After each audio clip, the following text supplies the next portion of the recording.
I wasn't the kind of guy who turned heads.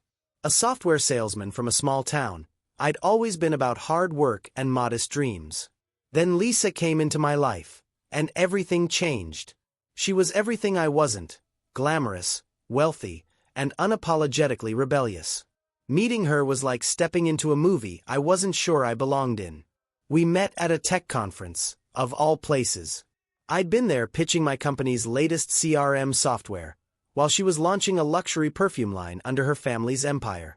Her confidence was magnetic, and when she stopped at my booth to ask about the software, I was too stunned to notice her sarcasm right away. What followed was an improbable romance. Lisa's world was alien to me. Galas, private jets, and a social circle that seemed to exist in a different reality.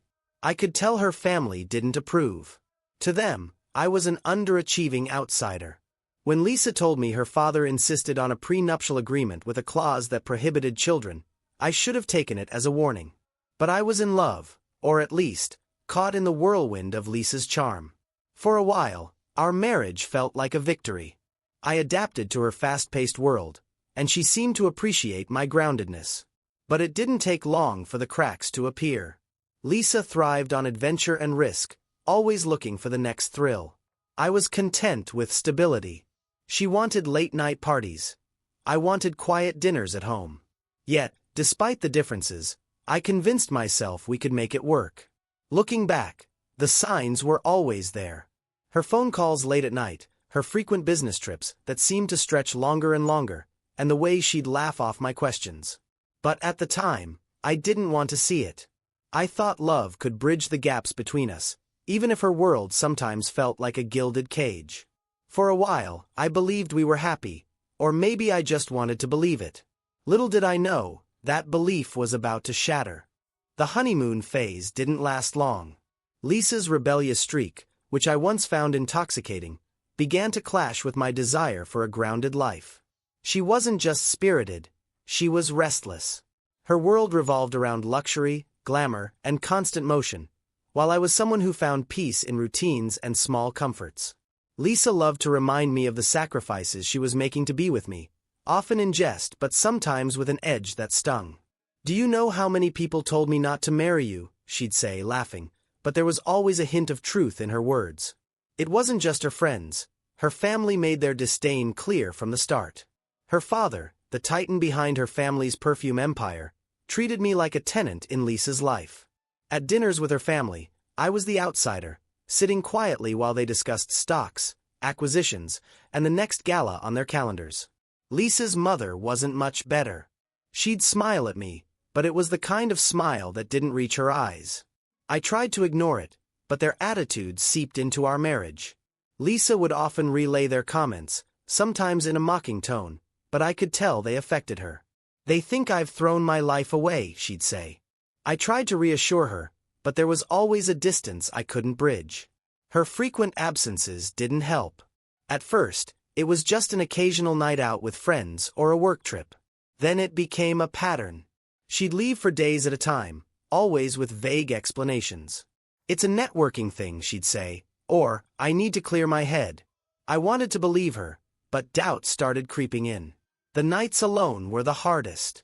I'd sit in our oversized house, her house, really, and wonder if I was enough for her. I threw myself into work, convincing myself that if I could climb higher, earn more, I'd finally be the kind of man she and her family could respect. But it didn't change anything. Lisa wasn't the kind of person who was impressed by effort. She craved excitement, something I was realizing I couldn't always provide. It wasn't just her absences that wore on me, it was her evasiveness when she was around. She'd dodge questions about where she'd been or brush off my concerns with a laugh. "Don't be so serious all the time, David," she'd say. I started to feel like I was living with a stranger, someone I loved but didn't fully know. One night, she came home smelling like perfume that wasn't hers. She kissed me on the cheek, her smile too bright, too practiced. I asked where she'd been, and she rattled off some story about meeting old friends. Her words felt rehearsed, like she was trying to convince herself as much as me. That night, as I lay awake, staring at the ceiling, the first real pang of suspicion hit me. Something was wrong, but I wasn't ready to face it yet. I told myself it was all in my head, that I was being paranoid. After all, Lisa loved me, or at least, I thought she did. But the cracks in our marriage were widening, and no amount of pretending could hide them forever. The day I found out about Lisa's affair started like any other. I was at work, slogging through emails and preparing for a client pitch. My phone buzzed, and I saw a message from Lisa. Staying late for a work dinner. Don't wait up. It wasn't unusual, but something about the way she phrased it felt off, perfunctory, distant. I tried to shake it off, burying myself in spreadsheets and sales forecasts. But the doubt gnawed at me all day. On the drive home, I passed a bar Lisa used to frequent with her coworkers. For reasons I can't explain, I parked a block away and decided to walk in. Maybe I just wanted to be near her world, to understand what drew her away so often. The place was dimly lit, filled with murmurs and laughter. I scanned the room, and there she was, Lisa, at a corner table. She wasn't alone. A man sat across from her, leaning in too close. His hand rested lightly on hers, and she didn't pull away. Her face was lit up in a way I hadn't seen in years, a glow I thought had been ours once. My heart sank. I couldn't bring myself to approach them. Instead, I stood there, frozen, watching as she laughed at something he said, tilting her head in that familiar way she used to do with me. My stomach churned, and I left before I could make a scene. At home, I paced the living room, my mind racing. I wanted to confront her, but I didn't know how. When she finally walked through the door hours later, her demeanor was as casual as ever. She tossed her bag on the counter and greeted me with a kiss, the same practiced peck on the cheek that had become her routine. I asked her how dinner was, and she launched into a vague story about meeting a supplier and discussing new fragrances. Her tone was light, but I couldn't shake the image of her at that table, her hand under his. For the first time in our marriage, I realized Lisa was lying to me. The next few weeks were a blur of suspicion and denial. I began noticing other things: texts she'd quickly hide, hushed phone calls, and her sudden enthusiasm for solo weekend trips. Each new detail was a fresh stab of betrayal, but I kept it to myself, hoping I was wrong. One evening, she left her laptop open on the kitchen counter while she went upstairs. I hesitated, my hand hovering over the trackpad. I knew it was wrong, but I couldn't resist. Her email was still logged in, and there it was, an exchange with someone named Gerard. The messages were flirtatious, filled with inside jokes and shared memories. One line in particular stopped me cold. "Last night was amazing. Can't wait to see you again." The world seemed to tilt under me. I closed the laptop and sat there, numb. When Lisa came back downstairs, she barely glanced at me before heading to the fridge for a glass of wine. She didn't notice how quiet I'd gone or the way my hands trembled. That night, I couldn't sleep. I kept replaying her lies in my head, wondering how long it had been going on and how I hadn't seen it sooner. The woman I'd built my life with, the one I'd trusted above all else, had been deceiving me. The next morning, I called in sick to work. I couldn't face the world. Instead, I spent the day piecing together everything I'd learned, trying to make sense of it all. I didn't know what hurt more, the betrayal itself or the realization that Lisa hadn't even tried to hide it. I knew I couldn't keep this to myself forever. Confronting her would shatter whatever was left of our marriage, but I needed the truth. For now, though, I sat alone in the emptiness of our house, grappling with the weight of what I'd discovered. The confrontation, I imagined, didn't happen right away. I couldn't bring myself to face Lisa with what I knew, and she carried on as though nothing had changed. Her cheerful facade was infuriating. How could she act like everything was fine when she was sneaking around with Gerard? The betrayal festered inside me, but I didn't know what to do with it. In the meantime, I found an unexpected distraction at work. Thelma had joined our team 6 months earlier as a marketing strategist. She was sharp, creative, and kind, everything I felt my life was missing. We bonded over late nights at the office and the little inside jokes that naturally develop when you're working side by side. She wasn't flashy like Lisa, but she had a warmth that drew people in. At first, it was just friendship. We'd grab coffee together or chat about movies during lunch breaks. She often asked about my marriage, and I'd brush it off with vague answers. But one evening, as we wrapped up a long project, I let my guard down. Over takeout in the conference room, I told her everything: Lisa's absences, the coldness between us, and the affair I'd uncovered but hadn't yet addressed. Thelma listened intently, her brown eyes full of sympathy. She didn't offer advice or judgment, just understanding. It was the first time in months I felt truly seen, and I found myself lingering in her presence, not wanting the night to end. Our friendship deepened after that. She became my confidant, the person I turned to when I couldn't handle the chaos of my home life. It wasn't long before lines blurred. One evening, while dropping her off after an impromptu dinner, I leaned in and kissed her. I didn't plan it, it just happened. She didn't pull away. That kiss opened a floodgate. We began spending more time together, carefully avoiding any obvious signs at work.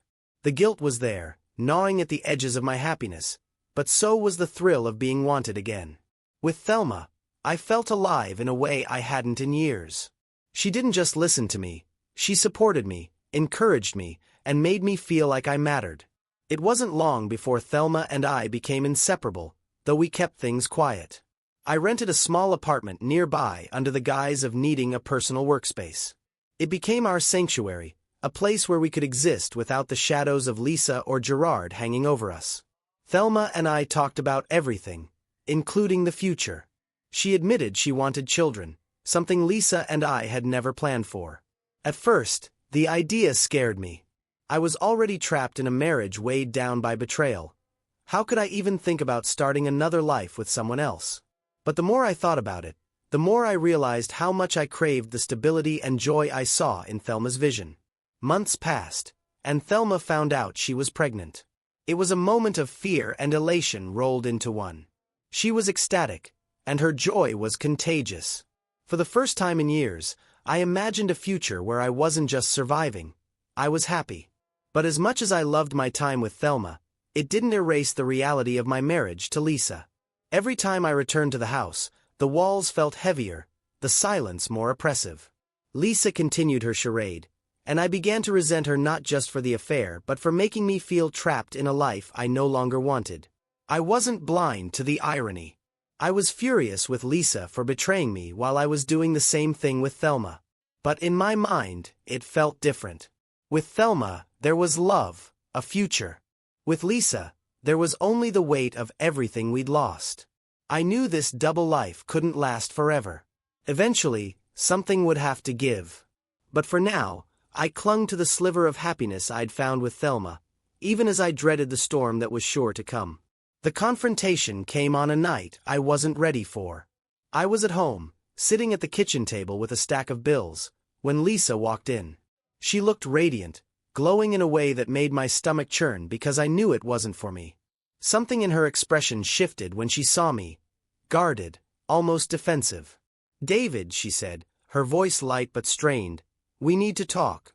It wasn't the tone of someone confessing. It was the tone of someone preparing to negotiate, and that made me feel sick. I set my pen down and met her gaze. "What is it?" She hesitated, then sighed as if she were the aggrieved party. "I know." I froze. "Know what?" "About you and Thelma." She leaned against the counter, arms crossed. Her words weren't angry or accusatory. They were matter of fact, like she was reading a weather report. "I've known for months." My pulse quickened, but I didn't deny it. There was no point. "And what about Gerard?" I shot back. Her eyes narrowed, but she didn't deny it either. We stared at each other in silence, the unspoken truths hanging heavy between us. Finally, she laughed, a bitter, hollow sound. "So we're both guilty," she said. "What now?" Her nonchalance enraged me. "What now?" "You've been lying to me for years, Lisa. You let me believe." I stopped myself, shaking with frustration. "You don't even care, do you?" She shrugged, as if my anger was an inconvenience. "David, don't act like you're some saint. You've been playing house with her. You think I don't know about the apartment? The pregnancy?" Her words hit me like a punch. My secret life, exposed. But before I could respond, she sat down across from me, her expression calculating. "We don't have to tear everything apart," she said. "We can work this out." I stared at her, incredulous. "Work this out?" "Lisa, we're living two different lives. And we can keep living them," she said smoothly. "David, think about it. Divorce would ruin both of us, financially, socially. But if we stay married, We can coexist. I couldn't believe what I was hearing. You're suggesting we just stay together and pretend everything's fine? She leaned forward, her tone sharp. Not pretend. Be honest. I keep my life. You keep yours. But for the outside world, we're still David and Lisa, the perfect couple. The absurdity of it all made me laugh, though there was no humor in it. And Thelma. What about her? What about the baby? Lisa's face softened, almost smug. Bring them into it. I don't care. If she's willing to share, then fine. We make this work for everyone. Her words felt like an insult, a slap in the face to everything I had with Thelma. But as crazy as it sounded, part of me knew Lisa was serious. She didn't want a divorce. She wanted to maintain the image of a perfect life, even if it was built on lies. I didn't answer her that night. I needed time to process the sheer audacity of what she was proposing. But the next day, I told Thelma everything. Her reaction was a mix of shock and reluctant curiosity. She didn't outright reject the idea, though I could see the doubt in her eyes. The three of us eventually met, an awkward and surreal encounter that felt more like a business negotiation than a conversation about our lives. Lisa laid out her plan in excruciating detail. Schedules, boundaries, how we'd present ourselves to the world. Thelma sat quietly, her hands clasped tightly in her lap, while I tried to gauge whether any of this was remotely possible. In the end, Thelma agreed, not because she liked the arrangement but because she loved me and wanted a future for our child. Lisa, ever the pragmatist, seemed pleased. It's unconventional, she said with a wry smile, but it could work. I wasn't so sure. Every fiber of my being screamed that this was a terrible idea, a recipe for disaster. But as I looked at Thelma, at the hope in her eyes, and thought about the life we could have, I felt trapped. The life I'd known was already in ruins. Maybe this was the only way forward. And so, the arrangement began, though none of us truly understood the chaos it would bring. The first few weeks of the arrangement were a whirlwind of awkward adjustments and tense negotiations. Lisa was meticulous in creating a schedule, complete with alternating days, designated rooms, and carefully crafted excuses for our friends and family. It felt surreal, like we were rehearsing lines for a play that no one else knew they were watching. Lisa and I still lived in the same house, but Thelma and our child, our daughter, Emily, moved into the apartment I had rented. Lisa insisted on keeping our home life normal for appearances. That meant hosting dinner parties, attending events together, and even going on the occasional double date with her friends while I played along. The dual life wasn't just exhausting, it was soul-crushing. I'd spend mornings with Thelma and Emily, enjoying the quiet joy of family life, only to return home to Lisa's cold, calculated presence. The evenings were the worst. Lisa would play the doting wife in front of our social circle, but as soon as the guests left, the mask would drop, and we'd retreat to separate corners of the house. Lisa, true to her nature, acted as though she'd won some unspoken battle. She treated the arrangement as a challenge she had mastered, her control over the situation giving her a twisted sense of satisfaction. She'd even tease me about it. "See, David," she'd say with a smirk. "We can have it all if we're just smart about it." But there was nothing smart about the emotional toll it was taking on everyone. Thelma struggled the most. While she agreed to the arrangement for the sake of our child, it was clear she resented Lisa's domineering role in our lives. The two women were cordial on the surface, but their interactions were laced with unspoken tension. One evening, Lisa invited herself to the apartment, claiming she wanted to bond with Emily. Thelma hesitated but didn't object, though her unease was palpable. I watched as Lisa held Emily, cooing over her in a way that felt almost performative. When Lisa left, Thelma turned to me, her voice tight. "She's marking her territory," she said. "Don't you see that?" She wasn't wrong. Lisa thrived on control, and this arrangement gave her the perfect stage to exert it. But what neither of us anticipated was how much the arrangement would blur the lines between our lives. There were moments, rare but undeniable, when the tension between Lisa and Thelma softened, replaced by something that almost resembled camaraderie. The three of us shared a strange, uneasy alliance. There were days when we laughed over shared jokes or worked together to plan events. But those moments were fleeting, overshadowed by the inevitable friction of jealousy and resentment. Lisa would criticize Thelma's parenting choices, while Thelma would bristle at Lisa's attempts to assert herself in Emily's life. For me, the arrangement was a tightrope walk.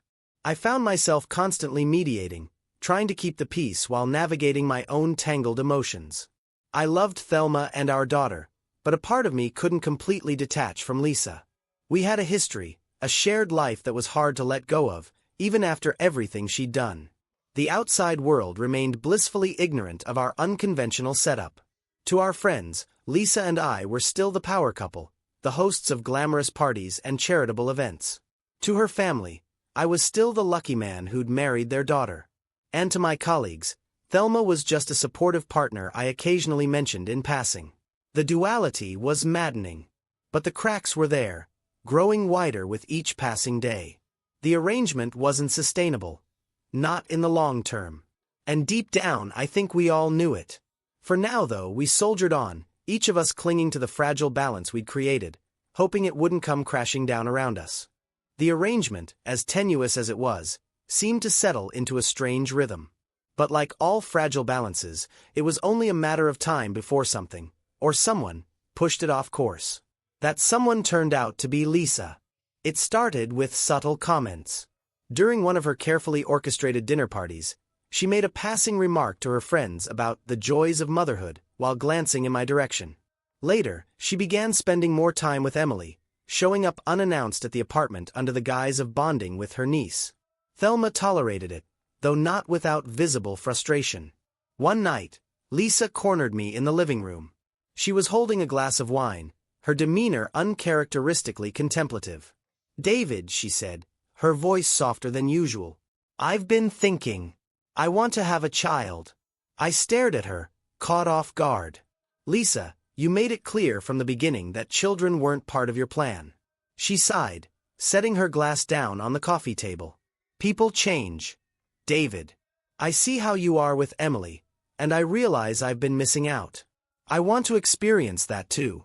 The words felt rehearsed, deliberate, like she was laying the groundwork for something she'd already decided. I didn't know what to say. The Lisa I'd known had always dismissed the idea of children as a burden, an inconvenience that didn't fit into her carefully curated life. This sudden change felt calculated, not genuine. "What about Thelma?" I asked cautiously. "Have you thought about how this would affect her? Or Emily?" Her expression hardened. "I don't need Thelma's permission to have a child with my husband," she snapped. "This is about us, David. Our marriage." Her words hit a nerve. It wasn't about us, hadn't been for a long time. But Lisa's determination was unyielding. Over the next few weeks, she began subtly pushing the idea, bringing it up in conversations and planting the seed in the minds of those around us. Friends and family started making comments about how wonderful it would be for us to expand our family, completely unaware of the chaos simmering beneath the surface. When Lisa finally sat down with Thelma and me to discuss it, the room felt like a powder keg. Lisa, as always, was composed, presenting her case like a seasoned negotiator. Thelma, on the other hand, was visibly upset, her voice trembling with anger. "This isn't about wanting a child," Thelma said, her eyes locked on Lisa. "It's about control. You don't want David to have something that's just his and mine." Lisa's smile didn't falter. "Believe what you want, Thelma. But I'm entitled to have a family, just like you." The tension was suffocating. I tried to interject, to mediate, but both women were too entrenched in their positions. The discussion ended in a stalemate, with Thelma storming out and Lisa quietly sipping her wine, a satisfied glint in her eyes. Despite Thelma's objections, Lisa moved forward with her plans. She began seeing a fertility specialist and made it clear that she expected me to participate. The pressure was overwhelming. I loved Thelma and our child, but Lisa's insistence, combined with the fragile truce holding our lives together, left me feeling cornered. Eventually, I gave in. I told myself it was for the sake of peace, for the sake of keeping the arrangement intact. But deep down, I knew it was a mistake, a decision born out of fear and exhaustion rather than conviction. When Lisa announced her pregnancy months later, her triumph was palpable. She was glowing, reveling in the attention and admiration of those around her. Thelma, meanwhile, retreated further into herself, her once bright spirit dimmed by the weight of Lisa's intrusion. The birth of Lisa's child, a boy we named Julian, only deepened the divide. Lisa was a picture-perfect mother in public, but behind closed doors, her interest in parenting was fleeting, leaving much of the responsibility to me. Thelma, to her credit, tried to remain gracious, even letting Julian and Emily bond as siblings. But the resentment was there, bubbling just beneath the surface. With every milestone, every moment of forced unity, the cracks in our arrangement widened. Lisa's decision to have a child wasn't just a turning point, it was a ticking time bomb, and we were all waiting for it to explode. As Lisa adjusted to her new role as a mother, the challenges of our arrangement grew more pronounced. On the surface, things might have seemed functional. Two households intertwined by circumstance, with children who were growing closer despite the tension between their mothers. But beneath that thin veneer of civility, the fractures in our lives deepened. Lisa's involvement in Julian's upbringing was sporadic at best. She basked in the image of being a devoted mother, especially in public, but her patience for the day-to-day realities of parenting wore thin quickly. When Julian cried at night or needed attention during her social events, she was quick to delegate those responsibilities to me, or, if I wasn't available, to a hired nanny. Thelma, meanwhile, took the opposite approach. She threw herself into motherhood, determined to give Emily a stable and loving environment. But Lisa's looming presence often overshadowed her efforts. Every time Lisa dropped by unannounced or inserted herself into our routines, Thelma's resentment grew. She tried to mask it, for Emily's sake, but I could see how much it weighed on her. The children, of course, were oblivious to the complexities. Emily adored her little brother, often helping with his bottles or entertaining him with her toys. Watching them bond was one of the few bright spots in an otherwise tumultuous time. But even their innocence couldn't shield us from the growing animosity. One evening, during what was supposed to be a shared family dinner, tensions boiled over. Lisa had arrived late, dressed as if she'd just come from a gala, and immediately criticized Thelma for the choice of meal. "Do you ever think about presentation?" she said, poking at the casserole with her fork. "It's all about the details, you know." Thelma's jaw tightened, but she stayed quiet, focusing on feeding Emily. I could feel the storm brewing and tried to change the subject, but Lisa wasn't done. She turned to me, her tone dripping with faux concern. "David, don't you think it's important for Emily to learn these things early? Elegance, refinement. It's what sets people apart." Thelma finally snapped. "Maybe Emily doesn't need to learn how to manipulate people to get her way.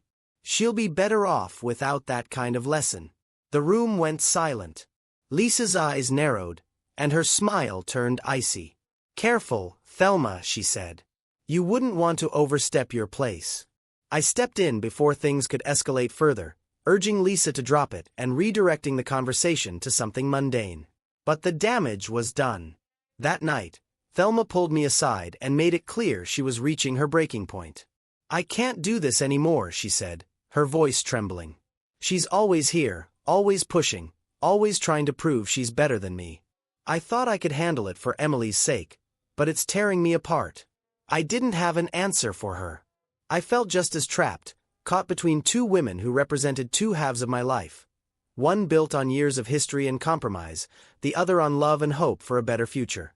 No matter what I chose, someone would be hurt. The outside world, of course, had no idea what was happening behind closed doors. To our friends and family, we were a modern blended family, navigating life's complexities with grace. But every smile at a party, every carefully orchestrated holiday photo, felt like a lie. The tipping point came when Lisa's father passed away.